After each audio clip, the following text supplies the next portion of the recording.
दोबारा पहिला बार कोसी भराई बानी भखले अमाजी भारा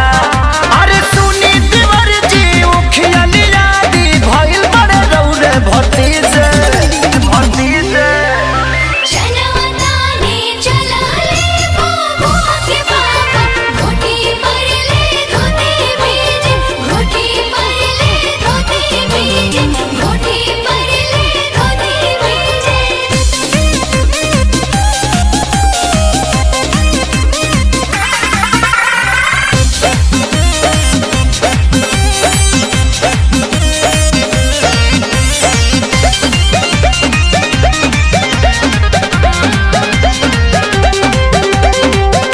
हमारा लकीन ले कुसुम रंग के साड़ी परब में शामिल जब की बड़की मौसी बड़ी हमारा लकीन ले कुसुम रंग के साड़ी परब में शामिल जब की बड़की मौसी बड़ी आ छोटा को के ले हब छागल आ नीम मिठौआ गागल रहे मार्केट में दूरी बना के अभी नइखे कोरोना भागल अरे भैया के फेरा में जानी रहब कि नीलब कपड़ा निज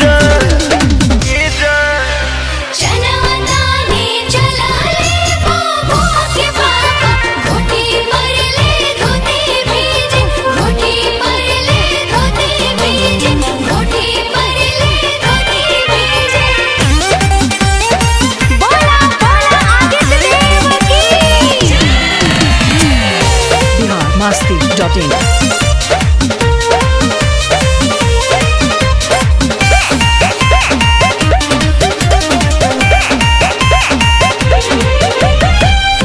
सेवा शरीफा मीठा